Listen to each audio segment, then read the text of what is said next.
Vous allez devoir faire un exercice avec cette pièce. Ça va être de mesurer différentes mesures selon le plan.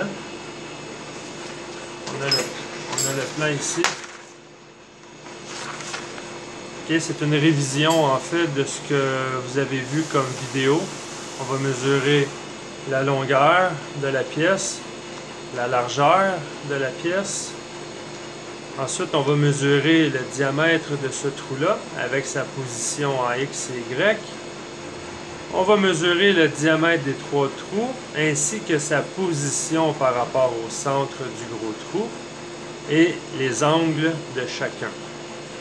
Ensuite, on va mesurer des profondeurs en Z. Alors, première étape, fixer la pièce sur le marbre. Et je vais expliquer un principe de base quand on utilise une bride.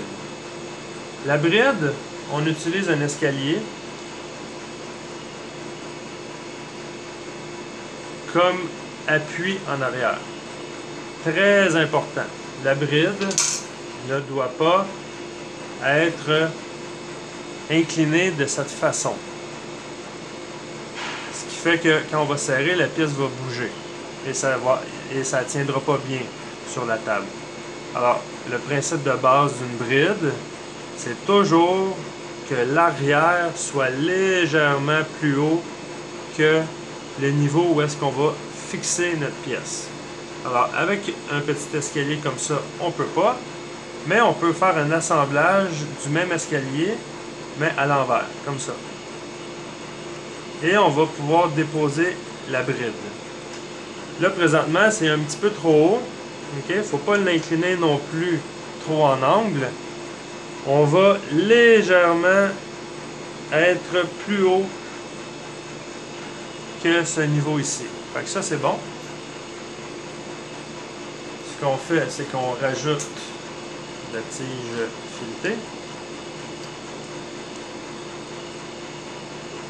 Et deuxième principe important avec une bride, toujours le point où est-ce que la bride est déposée sur la pièce, la tige doit être le plus proche possible de la pièce.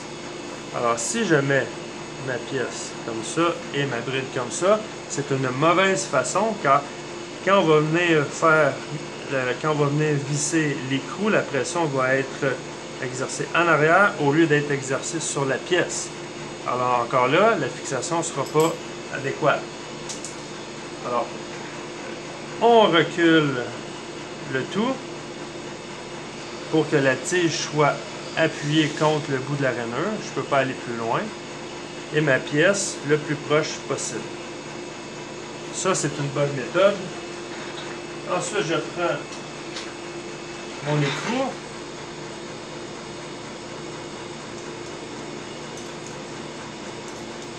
Et je viens serrer avec la clé légèrement. Ma pièce est fixée. Là, votre travail, ça va être d'analyser le plan, de savoir quelle méthode d'alignement vous allez utiliser pour bloquer les 6 degrés de liberté. Une fois les 6 degrés de liberté, vous êtes prêt à commencer l'inspection. Alors, vous inspectez toutes les mesures qui sont sur le plan. Et un indice, vous avez besoin de faire 2 origines pièces pour inspecter toutes les valeurs qui sont demandées. Alors, une fois terminé, vous allez voir l'enseignant et on va valider le tout.